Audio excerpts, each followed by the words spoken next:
നല്ല വചനം പേജിലൂടെ ഞങ്ങളെ ശ്രദ്ധിച്ചുകൊണ്ടിരിക്കുന്ന എല്ലാ ബഹുമാന്യ ശ്രോതാക്കൾക്കും രക്ഷയുടെ ഭദ്രത സത്യമോ മിഥ്യയോ എന്നുള്ള പഠന പരമ്പരയുടെ 18ാമത്തെ എപ്പിസോഡിലേക്ക് സ്വാഗതം.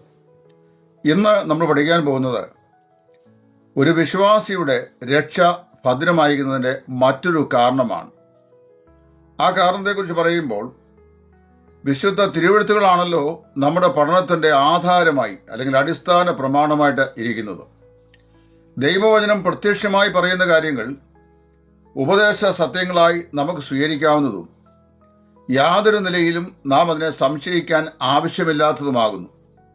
അങ്ങനെ വരുമ്പോൾ തിരുവചന സത്യങ്ങളെ ചോദ്യം കൂടാതെ അനുസരിക്കാനുള്ള ദൈവകൃപ വിശ്വാസികളായ നമുക്ക് ഉണ്ടായിരിക്കുന്ന പക്ഷം നിശ്ചയമായും ദൈവവചനത്തിൽ നമ്മുടെ രക്ഷയുടെ ഉറപ്പിനെ സംബന്ധിച്ച് പറയപ്പെട്ടിരിക്കുന്ന കാര്യങ്ങൾ നമുക്ക് വിശദമായി വിശ്വസിക്കുവാനും പഠിക്കുവാനും സാധിക്കും.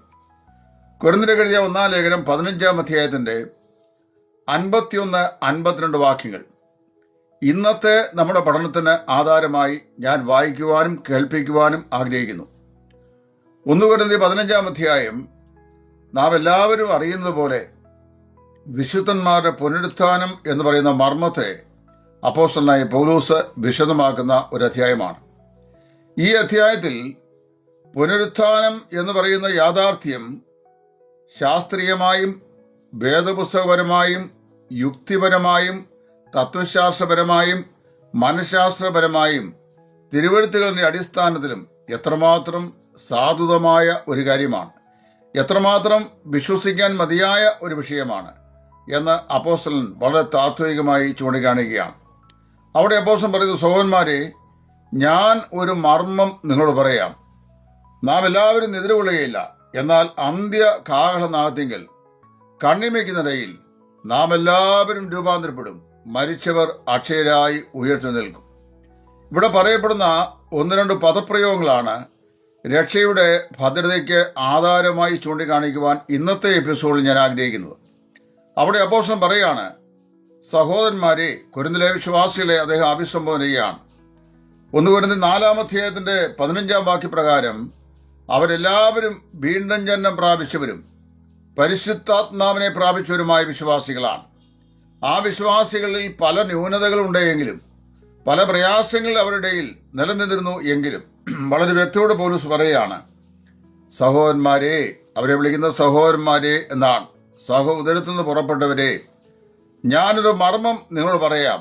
നാം എല്ലാവരും നിദ്ര കൊള്ളുകയില്ല. അവിടെ നാം എല്ലാവരും എന്ന് പറയുമ്പോൾ അപ്പോസ്തലനായ പൗലോസും കൊരിന്തിലെ വിശ്വാസികളും എവിടെയും കർത്താവായ യേശു ക്രിസ്തു വിശ്വസിച്ച വിശുദ്ധന്മാരെയും കൂടെ ഉൾപ്പെടുത്തിയാണ് പറയുന്നത്. നാം എല്ലാവരും. ഇനിയും പൗലോസ് ആ കൂട്ടത്തിൽ ഒറ്റപ്പെട്ട് നിൽക്കുകയും കൊരിന്തിലെ വിശ്വാസം ഇല്ലാതിരിക്കുകയും ചെയ്യുകയാണെങ്കിൽ, സഹോദരന്മാരെ, ഞാനൊരു മർമ്മം നിങ്ങളോട് പറയാം, ഞാൻ നിദ്ര കൊള്ളുകയില്ല എന്നാണ് പറയേണ്ടത്. ഇനി പൗലോസിനെ ഒഴിവാക്കി കൊരിന്തിലെ വിശ്വാസികളെ മാത്രമാണ് അപ്പോസ്തലൻ അവിടെ ചിന്തിക്കുന്നതെങ്കിൽ, സഹോദരന്മാരെ, നിങ്ങളെല്ലാവരും നിദ്ര കൊള്ളുകയില്ല എന്നാണ് പറയേണ്ടത്. മറിച്ച് അങ്ങനെയല്ല. ഭാഷയുടെ പ്രയോഗം പരിശുദ്ധാത്മാവിന്റെ നിയോഗത്തിലും നിയന്ത്രണത്തിലുമായിരുന്നതുകൊണ്ട് കറക്റ്റായിട്ടാണ് പരിശുദ്ധാത്മാവ് എഴുതി വച്ചിരിക്കുന്നത്. സഹോദരന്മാരെ, നാം എല്ലാവരും നിദ്ര കൊള്ളുകയില്ല, എന്നാൽ അന്ത്യ കാലനാഥെങ്കിൽ പെട്ടെന്ന് കണ്ണിമയ്ക്കുന്നിടയിൽ നാം എല്ലാവരും രൂപാന്തരപ്പെടും, മരിച്ചവർ അക്ഷയരായി ഉയർത്തെഴുന്നേൽക്കും. ഈ വചനഭാഗം ഞാൻ പറയുമ്പോൾ കൊരിന്തിലെ വിശ്വാസികളെ കൂടെ ഉൾപ്പെടുത്തിക്കൊണ്ടാണ് പൗലോസ് ഈ പുനരുത്ഥാനത്തിൻ്റെ മനോഹരമായ ഉപദേശം ഇവിടെ സ്ഥാപിക്കുന്നത്. അങ്ങനെ പറയുമ്പോൾ നാം എല്ലാവരും എന്ന് പറയുന്നതിൻ്റെ അർത്ഥം കൊരിന്തിലെ വിശ്വാസികൾ കൂടി ഉൾപ്പെട്ട വിശുദ്ധന്മാരുടെ സംഘം എന്നാണ്. നമ്മൾ നിദ്ര കൊള്ളുകയില്ല. അവിടെ എല്ലാവരും വീണ്ടും ജനിച്ചവരാകിയാൽ എല്ലാവരും കർത്താവിൻ്റെ വരവെങ്കിൽ എടുക്കപ്പെടും എന്നാണ് പൗലോസ് സ്ഥാപിക്കുന്നത്.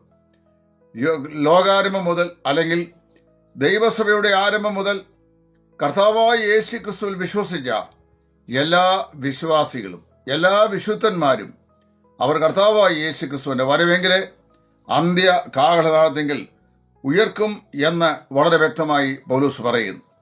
കൊരിന്തിലെ വിശ്വാസികളെക്കുറിച്ച് നമ്മൾ പഠിക്കുമ്പോൾ ഉപദേശപരമായും പ്രായോഗിക ജീവിതപരമായും ഏറെ പാളിച്ചകളും തെറ്റുകളും അനുകരിക്കാൻ കൊള്ളാത്ത മാതൃകകളും ഉണ്ടായിരുന്ന ഒരു പ്രാദേശിക സഭയാണ് കൊരിന്തിലെ സഭ എന്ന് നമുക്ക് മനസ്സിലാക്കാൻ കഴിയുന്നുണ്ട്. പുതിയ നിയമത്തിൽ ഇത്ര മോശപ്പെട്ടൊരു സഭ 1 കൊരിന്തി 1-ാം അധ്യായത്തിന്റെ 7-ാം വാക്യം അനുസരിച്ച് പറഞ്ഞു കഴിഞ്ഞാൽ, ഇവരിൽ ഈ പറയപ്പെട്ട ഉപദേശപരമായും ജീവിതപരവുമായിട്ടുള്ള എല്ലാ കുറവുകളും ഉള്ളവരാണെങ്കിലും അവർ സകല കൃപാവരവും ഉള്ളവരായിരുന്നു. അതാണല്ലോ 1:7 പറയുന്നത്, നിങ്ങൾ ഒരു കൃപാവരത്തിലും കുറവില്ലാത്തവരായി നമ്മുടെ കർത്താവായ യേശു ക്രിസ്തുവിന്റെ പ്രത്യക്ഷതയെ കാത്തിരിക്കുന്നുവെന്ന്. എല്ലാ കൃപാവരങ്ങളുടെയും നിറമുണ്ടായിരുന്ന ഈ കൊരിന്തിലെ വിശ്വാസികൾ ഉപദേശപരമായും പ്രായോഗികപരമായും പലവിധമായ പാളിച്ചകൾ ജീവിതത്തിലുള്ളവരായിരുന്നെങ്കിലും മാതൃകയാക്കുവാൻ മതിയായ ലക്ഷണങ്ങൾ കുറവുള്ള ഒരു സഭയായി നിലകൊണ്ടു. എങ്കിലും നാം വായിക്കുന്നത്, അവരെല്ലാവരും വീണ്ടും ജനിച്ചവർ എന്നുള്ള നിശ്ചയത്തിൽ കർത്താവായ യേശു ക്രിസ്തുവിന്റെ പ്രത്യക്ഷതയും ആ പ്രത്യക്ഷതയിൽ വിശുദ്ധന്മാർക്ക് വാഗ്ദത്തം ചെയ്യപ്പെട്ടുള്ള പുനരുദ്ധാനത്തിന്റെ പ്രത്യാശയും അവര് ഒരുക്കി അതിനായി കാത്തിരുന്നവരായിരുന്നു. അതുകൊണ്ട് അപ്പോസ്തലൻ പറയാണ്, നാം എല്ലാവരും നിദ്ര കൊള്ളുകയില്ല എന്ന് പറഞ്ഞാൽ, പൗലോസ് ജീവിക്കുന്ന ആ കാലഘട്ടത്തിൽ അല്ലെങ്കിൽ ആ യുഗത്തിൽ 1-ാം നൂറ്റാണ്ടിൽ തന്നെ കർത്താവായ യേശു ക്രിസ്തുവിന്റെ പ്രത്യാഗമനം സംഭവിക്കുമെന്നും ക്രിസ്തുവിൽ ആശ വെച്ചവരായ വിശുദ്ധന്മാർ പുനരുദ്ധാനം ചെയ്യുമെന്നും പൗലോസും കൊരിന്തിലെ വിശ്വാസികളും വിശ്വസിച്ചിരുന്നു. അങ്ങനെ സംഭവിക്കുകയാണെങ്കിൽ നാം എല്ലാവരും നിദ്ര കൊള്ളുകയില്ല, നാം എല്ലാവരും മരിക്കുകയില്ല. അന്ത്യകാഹളനാദ്യങ്ങൾ കണ്ണിമയ്ക്കുന്നിടയിൽ നാം രൂപാന്തരപ്പെടുകയും നാം എല്ലാവരും പുനരുദ്ധാനം പ്രാപിക്കുകയും ചെയ്യും എന്ന് അപ്പോസ്തലൻ ഇവിടെ പറയുന്നു. ഇവരെ കുറിച്ച് പഠിക്കുമ്പോൾ ഞാൻ ഈ കൊരിന്ത് വിശ്വാസികളെ കുറിച്ച് വളരെ വിശദമായി പഠിച്ചിട്ടുണ്ട്. നിങ്ങളും അവരെ കുറിച്ച് പഠിച്ചിട്ടുണ്ട് എന്ന് ഞാൻ വിശ്വസിക്കുന്നു. ഇവർ ഈ വിശ്വാസികളെ കുറിച്ച് 1 കൊരിന്ത്യർ 4:15 പ്രകാരം അവരെല്ലാവരും വീണ്ടും ജന്മം പ്രാപിച്ച രക്ഷിക്കപ്പെട്ട വിശ്വാസികളാണ്. 2, പരിശുദ്ധാത്മാവിലല്ലാതെ യേശുവിനെ കർത്താവ് ഏറ്റുപറയുവാൻ ആർക്കും കഴിയുകയില്ല എന്ന് പറയാൽ അവരെല്ലാവരും പരിശുദ്ധാത്മാവിനെ പ്രാപിച്ചവരാണ്. 1 കൊരിന്ത്യർ 1:7 പ്രകാരം അവരെല്ലാ കൃപാവരങ്ങളും ഉള്ളവരായി കർത്താവായ യേശു ക്രിസ്തുവിന്റെ പ്രത്യക്ഷതയെ കാത്തിരിക്കുന്നവരാണ്. അങ്ങനെ ആയിരുന്നെങ്കിലും അവിടെ ആ സ്ഥലം സഭയിൽ 4 കക്ഷികൾ ഉണ്ടായിരുന്നു. അതായത് 4 ഗ്രൂപ്പിൽപ്പെട്ട ആളുകൾ ഉണ്ടായിരുന്നു. അപ്പൊല്ലോസിന്റെ പക്ഷക്കാരൻ, പൗലോസിന്റെ പക്ഷക്കാരൻ, കേഫായുടെ പക്ഷക്കാരൻ, ക്രിസ്തുവിന്റെ പക്ഷക്കാരൻ എന്നിങ്ങനെ ഒരു പ്രാദേശിക സഭയിൽ 4 വിഭിന്ന കൂട്ടങ്ങൾ ഉണ്ടായിരുന്നു. അന്നും ഇന്നും പ്രാദേശിക സഭകൾ, അതിൽ കൂടുന്ന ആളുകൾ രക്ഷിക്കപ്പെട്ടവരും പരിശുദ്ധാത്മ നിറവുള്ളവരും കൃപാവര പ്രാപ്തരും ഒക്കെയാണ് യേശു ക്രിസ്തുവിന്റെ വരവിനായി കാത്തിരിക്കുന്നവരാണെന്ന് പറഞ്ഞാലും മാനുഷികമായ ബലഹീനതയുടെ ശക്തമായ പ്രകടന പത്രിക എന്ന നിലയിൽ പല പ്രാദേശിക സഭകളിലും ഈ കക്ഷിഭേദങ്ങളുണ്ട്. അവരെ സംബന്ധിച്ച് പറയുമ്പോൾ, നിങ്ങളോട് എനിക്ക് ആത്മീയരോടെന്ന പോലെയല്ല, ശിശുക്കളെന്ന പോലെ ക്രിസ്തുവിൽ ജഡികന്മാർ എന്ന പോലെ അത്രേ സംസാരിക്കാൻ കഴിഞ്ഞുള്ളൂ എന്ന് പറയുമ്പോൾ, അവർ ആത്മാവിൽ ശിശുക്കളായിരുന്നു, ആവശ്യമായ വളർച്ച പ്രാപിച്ചിരുന്നില്ല. 2, അവർ ജഡീകന്മാരായിരുന്നു. അവർ ആത്മീയമായ കാര്യങ്ങളെക്കാൾ ജഡീകമായ കാര്യങ്ങൾക്കാണ് പ്രാധാന്യം നൽകുന്നത് എന്ന് നമുക്ക് മനസ്സിലാക്കാൻ സാധിക്കുന്നുണ്ട്. അപ്പോൾ ആദ്യത്തെ 4 അധ്യായങ്ങൾ ആ പ്രാദേശിക സഭയിലെ ഭിന്നതയും അതുപോലെ അവിടെയുള്ള കക്ഷിഭേദത്തെയും സംബന്ധിച്ച് അപ്പോസ്തലൻ പറയുകയാണ്. പൗലോസിന്റെയും കേഫായിന്റെയും അപ്പൊല്ലോസിന്റെയും ക്രിസ്തുവിന്റെയും പക്ഷക്കാരായ ആളുകൾ. പൗലോസ് ചോദിക്കുന്നു, ഞാൻ നിങ്ങൾക്ക് ലജ്ജയ്ക്കായി ചോദിക്കുന്നു, പൗലോസ് നിങ്ങൾക്ക് വേണ്ടി ക്രൂശിക്കപ്പെട്ടോ? അപ്പൊല്ലോസോ കേഫാവോ നിങ്ങൾക്ക് വേണ്ടി മരിച്ചുവോ? ക്രിസ്തുവത്രേ എല്ലാവർക്കും വേണ്ടി മരിച്ചത് എന്ന് പറയുമ്പോൾ, യേശു ക്രിസ്തുവിന്റെ ഹെഡ്ഷിപ്പിന് കീഴിൽ മാത്രമേ ഒരു നേതൃത്വം പാടുള്ളൂ, ആ നേതൃത്വത്തിന്റെ കീഴിൽ മാത്രമേ ഒരു സഭ ചലിക്കാൻ പാടുള്ളൂ എന്ന് വളരെ വ്യക്തമായി അപ്പോസ്തലൻ പറയുകയാണ്. പക്ഷെ അവിടെ അവർ ആത്മാവിൽ ഈ കാര്യത്തിൽ ശിശുക്കളും ജഡികന്മാരുമായ ആളുകളായിരുന്നു. 5-ാം അധ്യായം നമ്മൾ പരിശോധിച്ചാൽ, ദുർമാർഗം എന്ന് പറയുന്ന അശുദ്ധ പാപം അവരിൽ ചില ആളുകളുടെ ജീവിതത്തിൽ ഉണ്ടായിരുന്നു. അവരിൽ ഒരാള് സ്വന്തം അപ്പന്റെ ഭാര്യയായി വെച്ചുകൊണ്ടിരുന്ന ഒരു നികൃഷ്ട ജീവിയായിരുന്നു. ആ ദുഷ്ടനെന്നാണ് അപ്പോസ്തലൻ അവനെ കുറിച്ച് സംബോധന ചെയ്യുന്നത്. കാരണം ഒരു പാപത്തിൽ തന്നെ, വളരെ ഗുരുതരമായൊരു പാപത്തിൽ തുടരുകയാണ്. അവന് അങ്ങനെയുള്ള അശുദ്ധ പാപം അവരുടെ ഉണ്ടായിരുന്നു. 5-ാം അധ്യായം 1-ാം വാക്യം. 6-ാം അധ്യായത്തിന്റെ 1 മുതൽ 8 വരെയുള്ള വാക്യങ്ങൾ പഠിക്കുമ്പോൾ അവിടെ വിശ്വാസികൾ തമ്മിൽ കോടതി വ്യവഹാരങ്ങൾ ഉണ്ടായിരുന്നു, കേസുകൾ ഉണ്ടായിരുന്നു. കൊരിന്തിലെ സഭയില് ചില വിശ്വാസികൾക്ക് എന്തൊക്കെയോ ചില വിഷയങ്ങൾ സഹോദര സംഘങ്ങളുമായി അഭിപ്രായ വ്യത്യാസം ഉണ്ടായിട്ട് അവരെ ന്യായാധിപ സംഘത്തിന്റെ മുമ്പാകെ പോവുകയും അവിടെ അവരുടെ കേസുകൾ കേൾക്കുകയും അതിന്റെ വിധി പ്രഖ്യാപനം നേടുകയും ചെയ്തു പോന്നു. നിങ്ങളുടെ ഇടയിൽ പ്രശ്നമുണ്ടായാൽ അത് തീർക്കുവാൻ ജ്ഞാനമുള്ള ഒരു പ്രാപ്തനായ ഒരുവന് നിങ്ങളുടെ ഇടയിൽ ഇല്ലയോ എന്ന് പോലും ചോദിക്കത്തക്ക നിലയിൽ അവര് ആത്മീയമായി ആ നിലയിൽ അധപ്പതിച്ചിരുന്നു. അത് കഴിഞ്ഞ് അതിന്റെ 7-ാം അധ്യായം വായിക്കുമ്പോൾ വിവാഹത്തെക്കുറിച്ചുള്ള തെറ്റായ ധാരണകൾ വെച്ചു പുലർത്തുന്നവരും, സെലിബസി അതായത് വിവാഹം കൂടാതെ പാർക്കുന്ന അവസ്ഥ, വിവാഹമോചനം ഇത്യാദി വിഷയങ്ങളെ, പുനർവിവാഹം ഇത്യാദി വിഷയങ്ങളെക്കുറിച്ചൊക്കെയുള്ള വിഭിന്നമായ അഭിപ്രായങ്ങളുള്ള ആളുകൾ അവിടെ ഉണ്ടായിരുന്നു. 7-ാം അധ്യായം പഠിക്കുമ്പോൾ വിഗ്രഹങ്ങൾക്ക് അർപ്പിച്ച ഭക്ഷണപാനീയങ്ങൾ ഭക്ഷിക്കുന്ന, വിഗ്രഹാർപ്പിതം ഭക്ഷിക്കുന്ന ഒരുപറ്റം ആളുകളെ നമുക്കവിടെ കാണുവാനായിട്ട് സാധിക്കുന്നുണ്ട്. 8ഉം 10ഉം അധ്യായങ്ങളിൽ തിരുവത്താഴം യോഗ്യമായ നിലയിൽ ഭക്ഷിക്കാത്ത ആളുകൾ അവിടെ ഉണ്ടായിരുന്നു എന്ന് പൗലോസ് പരാമർശിക്കുന്നു. ചില ആളുകൾ വരുമ്പോൾ തങ്ങളുടെ അത്താഴം നേരത്തെ തന്നെ കൊണ്ടുവരികയും കർത്താവിന്റെ അത്താഴത്തിന് മുന്നമേ തന്നെ അത് കൊണ്ടുവന്നിട്ടില്ലാത്ത സഹോദരന്മാരുടെ മുമ്പാകെ അവർ അത് ഭക്ഷിക്കുകയും മറ്റുള്ളവരെ ബലഹീനരായി കാണുകയും അതുപോലെ അവരെ അനാദരിക്കുകയും ഒക്കെ ചെയ്യുന്ന പ്രവണതയുള്ളതുകൊണ്ട് തിന്നുവാനും കുടിപ്പാനും നിങ്ങൾക്ക് നിങ്ങളുടെ വീടുകളിൽ സ്ഥലമില്ലയോ എന്ന് ചോദിച്ചിട്ട് കർത്താവിന്റെ അത്താഴത്തോടുള്ള ബഹുമാനവും അതിന്റെ മാന്യതയും എത്ര വലുതാണെന്ന് പൗലോസ് അവരെ ഉദ്ബോധിപ്പിക്കുന്നുണ്ട്. അത് കഴിഞ്ഞാൽ നമ്മൾ വായിക്കുന്നത് 9-ാം അധ്യായം സുവിശേഷ വേലയുടെ ആവശ്യങ്ങളിൽ എപ്രകാരമാണ് ഒരു വിശ്വാസി ചെലവിടേണ്ടത്, എപ്രകാരമാണ് ശുശ്രൂഷകന്മാർ ഉപജീവനം കഴിക്കേണ്ടത് ഇത്യാദി കാര്യങ്ങളെക്കുറിച്ച് പറയുന്നു. പൗലോസ് പോലും കൊരിന്തിൽ അവരുടെ ഇടയിൽ പാർത്താറെ അവരുടെ തന്റെ സാമ്പത്തിക ആവശ്യങ്ങളിലോ ഭൗതിക ആവശ്യങ്ങളിലോ യാതൊരു വിധമായ സഹായങ്ങളും സഹകരണങ്ങളും ചെയ്യാത്ത ഒരു സഭയായിട്ടാണ് കൊരിന്തിലെ സഭയെ നാം കാണുന്നത്. 11-ാം അധ്യായത്തിലേക്ക് വരുമ്പോൾ അവിടെ നമ്മൾ വായിക്കുന്നു, ഈ കർത്താവിന്റെ മേശയോടുള്ള ബന്ധത്തിൽ വിശുദ്ധിയോടുകൂടെ അതിന് കർത്താവിന്റെ ശരീരത്തെക്കുറിച്ചുള്ള തിരിച്ചറിവിനോടുകൂടെ അതിൽ നിന്ന് പങ്കഭാഗവാക്കളാകായിരുന്ന ചില ആളുകൾ ബലഹീനരായി, ചില രോഗികളായി, ചില ആളുകൾ ഈവൻ മരണത്തിനു പോലും വിധേയരായി തീർന്നു എന്ന് വായിക്കുന്നുണ്ട്. പിന്നീട് വായിക്കുമ്പോൾ 12-ാം അധ്യായത്തിൽ കൃപാവരങ്ങളെ കുറിച്ചുള്ള തർക്കവും അത് നിമിത്തം ചിലരെ താഴ്ത്തിയും ചിലരെ വലിയവരായും ഗണിച്ചിരുന്നു. ചില ആളുകൾക്ക് വ്യത്യസ്തമായ കൃപാവരങ്ങൾ ഉണ്ടായിരുന്നു, എല്ലാവർക്കും കൃപാവരങ്ങൾ ഉണ്ടായിരുന്നു, കുറഞ്ഞത് ഒരെണ്ണമെങ്കിലും ഉണ്ടായിരുന്നു.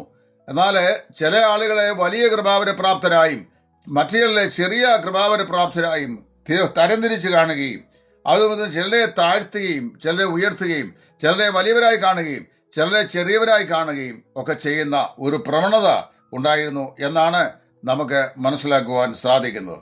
പ്രിയമുള്ളവരെ, 12-ാം അധ്യായം ആ കാര്യത്തെക്കുറിച്ച് പറയുകയാണ്. 13-ാം അധ്യായത്തിൽ അപ്പോസ്തലൻ പറയുന്നു, നിങ്ങൾക്ക് എല്ലാ കൃപാവരങ്ങളും ഉണ്ടെങ്കിലും അതിലൊക്കെ ശ്രേഷ്ഠമായ വരം അത് ദൈവസ്നേഹമാണ്. അത് നിങ്ങൾക്കില്ലാത്തിടത്തോളം കാലം ഈ കൃപാവരങ്ങളൊക്കെ നിങ്ങൾക്കുണ്ടെന്ന് നിങ്ങൾ അവകാശപ്പെട്ടാലും അതുകൊണ്ട് യാതൊരു വിധമായ പ്രയോജനവും ഉണ്ടാവുകയില്ല എന്ന്. 14-ാം അധ്യായത്തിൽ വരുമ്പോൾ അദ്ദേഹം പിന്നെയും പറയുകയാണ്, കൃപാവരങ്ങളുടെ പ്രായോഗിക വിനിയോഗം. 12-ാം അധ്യായത്തിൽ പറയപ്പെടുന്ന കൃപാവരങ്ങൾ ഏതൊക്കെ നിലയിലാണ് അത് ഉപയോഗിക്കേണ്ടത് എന്ന് 14-ാം അധ്യായത്തിൽ വളരെ വ്യക്തമായി പൗലോസ് പറയുന്നു. അപ്പൊ 14-ാം അധ്യായത്തിലേക്ക് ഒരു പറയുകയാണ്, നിങ്ങൾക്ക് വളരെ കൃപാവരങ്ങളുണ്ട്, എന്നാൽ അത് എങ്ങനെ നിങ്ങൾ വിനിയോഗിക്കണം എന്നുള്ളത് നിങ്ങൾ ശ്രദ്ധിക്കണം. അതിന്റെ ക്രമീകരണം പറയുകയാണ്. 15-ാം അധ്യായത്തിലേക്ക് വരുമ്പോൾ 15-ാം അധ്യായത്തിൽ പുനരുദ്ധാനം ഇല്ല എന്നും പുനരുദ്ധാനം ഇതിനോടകം തന്നെ കഴിഞ്ഞുപോയി എന്നും ആ പുനരുദ്ധാനം എന്ന് പറയുന്നത് ഇനി ആരും ഭൗതികമായി അല്ലെങ്കിൽ അക്ഷരീകമായി അങ്ങനെ സംഭവിക്കും എന്നുള്ള വിശ്വാസത്തിൽ കാത്തിരിക്കേണ്ടതല്ല എന്നും പറഞ്ഞ് ആളുകളുടെ പ്രത്യാശയെ ശമിപ്പിക്കുകയും അതിനെ തർജ്ജനം ചെയ്യുകയും അടിച്ചമർത്തുകയും ചെയ്ത ചില ആളുകൾ ആ സ്ഥലസഭയിൽ ഉണ്ടായിരുന്നു. അവരോട് പുനരുദ്ധാനം ഇതുവരെ കഴിഞ്ഞിട്ടില്ല എന്നും ആദ്യഫലമായി ക്രിസ്തു മരിച്ചവരിൽ നിന്ന് ഉയർത്തെഴുന്നേറ്റു എന്നും അതിനുശേഷം കർത്താവായ യേശു ക്രിസ്തുവിൽ വിശ്വസ്തരായ വിശുദ്ധന്മാർ ഇനി അവർക്ക് പുനരുദ്ധാനം ഉണ്ടാകാൻ പോകുന്നുവെന്നും ഏറ്റവും ഒടുവിലായി ആദ്യഫലമായി ക്രിസ്തു, പിന്നെ ക്രിസ്തുവിനുള്ളവർ വരവെങ്കിൽ പിന്നെ ഏറ്റവും ഒടുവിലായി ദുഷ്ടന്മാരുടെ അല്ലെങ്കിൽ ശിഷ്യന്മാരല്ലാത്തവരുടെ പുനരുദ്ധാനം നിത്യമായ ശിക്ഷാവധിക്ക് വേണ്ടി ഉണ്ടാകുമെന്നും പൗലോസ് 15-ാം അധ്യായത്തിൽ സമർത്ഥിച്ചു. 16-ാം അധ്യായത്തിൽ 15-ാം അധ്യായത്തിൽ മൂട എന്ന വിളിച്ചുകൊണ്ട് തന്നെയാണ് അവരോട് സംസാരിക്കുന്നത്. മൂട, നീ വിതയ്ക്കുന്നത് കിളുകുന്നില്ല എങ്കിൽ എന്ന് പറയുകയാണ്. അപ്പോൾ അത്രമാത്രം ഉപദേശപരമായി തെറ്റിപ്പോയ ഒരു സഭയായിരുന്നു ഈ കൊരിന്തിലെ സഭ. എന്നാൽ അവരോടാണ് പറയുന്നത്, അന്ത്യകാഹളനാഥെങ്കിൽ നാം എല്ലാവരും കണ്ണിമയ്ക്കുന്നിടയിൽ രൂപാന്തരപ്പെടും എന്ന്. അതുകൊണ്ട് ദൈവസഭ മുഴുവനും കർത്താവിന്റെ വരവെങ്കിൽ എടുത്തുകൊള്ളപ്പെടുമെന്നും മാത്രമല്ല സംശയരഹിതമായ നിലയിൽ വിശുദ്ധന്മാരുടെ പുനരുദ്ധാനം സംഭവിക്കുമെന്നും അപ്പോസ്തലനായ പൗലോസ് വളരെ താർക്കികമായി ഇവിടെ സമർത്ഥിക്കുകയാണ്. അങ്ങനെ പല കുറവുകൾ ആ സഭയ്ക്കുണ്ടായിരുന്നെങ്കിലും എന്ന് പറഞ്ഞാൽ ഭിന്നത തുടങ്ങി കർത്താവിന്റെ പ്രത്യാഗമനത്തെയും പുനരുദ്ധാനത്തെയും കുറിച്ച് വരെയുള്ള പ്രശ്നങ്ങൾ ഉള്ള സഭയായിരുന്നെങ്കിലും നമ്മൾ വായിക്കുന്നത് അവരെല്ലാവരും കർത്താവായ യേശു ക്രിസ്തു വിശ്വസിച്ചവരാകിയാൽ കർത്താവിന്റെ വരവെങ്കിൽ അവർ ഒരു വിധത്തിലും കൈവിടപ്പെടുകയില്ല എന്ന് പറയുകയാണ്. ആത്മീയത്വത്തിന്റെ പൂർണ്ണതയിൽ എത്തുകയും ഉപദേശ സത്യങ്ങളെ തെറ്റാത്ത നിലയിൽ കാക്കുകയും ചെയ്യുന്നതിനാലല്ല നമ്മുടെ പുനരുത്ഥാനവും രൂപാന്തരവും സംഭവിക്കുന്നത് എന്ന് വളരെ വ്യക്തമായി പറയുന്നു. മറിച്ച് കർത്താവായ യേശു ക്രിസ്തുവിൽ നാം വിശ്വസിച്ച് പാപത്തിന് പരിഹാരം പ്രാപിച്ച് വീണ്ടും ജന്മം പ്രാപിച്ചവരാണോ ഇല്ലയോ എന്നുള്ളതാണ് നമ്മുടെ പുനരുദ്ധാനത്തിന്റെ അടിസ്ഥാനമാകുന്ന കാരണം. അതുകൊണ്ട് നമ്മുടെ രക്ഷ ഒരു കാരണവശാലും നഷ്ടപ്പെടാത്തതാണ്. നമ്മുടെ കർത്താവായ യേശു ക്രിസ്തുവിൽ കഴിഞ്ഞ 20 നൂറ്റാണ്ടുകളായി വിശ്വസിച്ച വിശ്വാസികൾ ആരുടെയെങ്കിലും രക്ഷ അഭദ്രമായി തീരുന്നു അല്ലെങ്കിൽ നഷ്ടപ്പെടുന്നുവെങ്കിൽ കൊരിന്ത് സഭയിലെ ഒട്ടുമുക്കാലും വിശ്വാസികൾ സ്വർഗരാജ്യത്തിൽ കാണുകയില്ല. ഈ കൊരിന്ത് സഭയിലെ വിശ്വാസികൾ സ്വർഗരാജ്യത്തിലുണ്ടെങ്കിൽ ശേഷമുള്ളവരും അവരെ പോലെയോ അവരെക്കാൾ അല്പവും മെച്ചപ്പെട്ടതോ മോശപ്പെട്ടതോ ആയ നിലയിൽ പാപത്തിന്റെ വിവിധങ്ങളായ വിഭിന്നതകൾ ജീവിതത്തിലുള്ളവരുമാണ്. അതുകൊണ്ട് ഇവിടെ പറയുന്നത് രക്ഷിക്കപ്പെട്ടൊരു ദൈവ പൈതലിന് അവന്റെ രക്ഷ എന്നേക്കും ഭദ്രമാണ്. കൊരിന്തിലെ വിശ്വാസികൾ എല്ലാവരും ഈ പറയപ്പെട്ട കേസ് പറയുന്നവനും ദുർമാർഗിയും അതുപോലെ വിഗ്രഹാർപ്പിതം ഭക്ഷിക്കുന്നവനും വിഗ്രഹാരാധനയിൽ പങ്കുചേരുന്നവനും തിരുവത്താഴത്തിന്റെ മാന്യതയും ബഹുമാന്യതയും കാത്തു സൂക്ഷിക്കാത്തവനും കർത്താവിന്റെ ശരീരത്തെ വിവേചിക്കാതെ അതിൽ നിന്ന് പങ്കാളികളായിത്തീരുന്നവനും കൃപാവരങ്ങളെക്കുറിച്ച് അന്യോന്യം പുകഴ്ത്തിയും താഴ്ത്തിയും സംസാരിക്കുന്നവരും ഇടപെടുന്നവരും എല്ലാവരും കർത്താവിന്റെ വരവെങ്കിൽ എടുക്കപ്പെടും എന്ന് പറയുന്നതുകൊണ്ട് കർത്താവായ യേശു ക്രിസ്തുവിന്റെ പ്രത്യക്ഷയെങ്കിൽ അല്ലെങ്കിൽ വിശുദ്ധന്മാരുടെ പുനരുത്ഥാനം സംഭവിക്കുന്ന ആ നിമിഷത്തിൽ വീണ്ടും ജന്മം പ്രാപിച്ച ഒരു വിശ്വാസി പോലും തള്ളപ്പെടുകയില്ല എന്ന് തിരുവെഴുത്തിൽ നിന്ന് നമുക്ക് മനസ്സിലാക്കാൻ സാധിക്കുന്നു. ഈ ഭാഗ്യകരമായ പ്രത്യാശ രക്ഷ ഭദ്രമല്ല എന്ന് പഠിപ്പിക്കുന്ന ആളുകൾ പോലും അവരുടെ പാട്ടുകളിലും മറ്റും പാടുകയും എഴുതുകയും ആയിരങ്ങൾ പതിനായിരങ്ങൾ അത് ഏറ്റുപാടുകയും ചെയ്യുന്നുണ്ട്. എൻ്റെ ഏറ്റവും പ്രിയപ്പെട്ട ഒരു വ്യക്തിയാണ് ബഹുമാനപ്പെട്ട മത്തായി സി സാങ്കുട്ടി എന്ന് പറയുന്ന ബിഷപ്പ് മത്തായി സി സാങ്കുട്ടി. ചിക്കാഗോയിലാണ് തോന്നുന്നു അദ്ദേഹം താമസിക്കുന്നത്. പ്രായമുള്ള ആൾ അദ്ദേഹമാണ്. യേശുരാജൻ വാനമേഘ ദൂതരുമായി വരുമ്പോൾ മനോഹരമായ പ്രത്യാശ ഗാനം ഇംഗ്ലീഷിന്റെ ആശയം ചുവടുപിടിച്ചുകൊണ്ട് മലയാളത്തിൽ എഴുതുകയും പാടുകയും ചെയ്തത്. അദ്ദേഹത്തിന്റെ പാട്ടാണ് എൻ്റെ യേശു എനിക്ക് നല്ലവൻ, അവൻ എന്നെന്നും മതിയായവൻ എന്നുള്ള പാട്ട്. അദ്ദേഹം വളരെ നിശ്ചയദാർഢ്യതയോടുകൂടെ, അതായത് രക്ഷിക്കപ്പെട്ട വിശ്വാസികളുടെ രക്ഷ ഭദ്രമാണെന്നും ഒരു കാരണവശാലും അവർ നഷ്ടപ്പെടുകയില്ലെന്നുള്ള നിശ്ചയദാർഢ്യത ആണ് ആ പാട്ടിന്റെ ഏറ്റവും ഒടുവിലത്തെ ചരണത്തിൽ പറയുന്നത്. അവൻ രാജാവായി വാനിൽ വെളിപ്പെടുമ്പോൾ ഞാനും അവനിടം പറന്നുയരും. ഇത് നിശ്ചയദാർഢ്യതയാണ്, സ്പെക്കുലേഷൻ അല്ല, നിഗമനമല്ല, നിശ്ചയദാർഢ്യതയാണ്. രക്ഷിക്കപ്പെട്ട എല്ലാ ദൈവമക്കൾക്കും ഈ നിശ്ചയദാർഢ്യതയുണ്ട്. അതോർത്ത് ഞാൻ ദൈവത്തിന് സ്തോത്രം ചെയ്യുകയാണ്. കർത്താവ് നിങ്ങളെ ഏവരെയും അനുഗ്രഹിക്കട്ടെ. ഞാനും നിങ്ങളും കർത്താവായ യേശു ക്രിസ്തുവിൽ വിശ്വസിച്ച് രക്ഷിക്കപ്പെട്ടവരാണോ? നിശ്ചയമായും നമ്മുടെ രക്ഷ കർത്താവായ യേശു ക്രിസ്തുവിൽ ഭദ്രമാണ്. രക്ഷിക്കപ്പെട്ടവൻ ഒരു നാളും നശിച്ച് പോകയില്ല. ദൈവനാമം മഹത്വപ്പെടുമാറാകട്ടെ.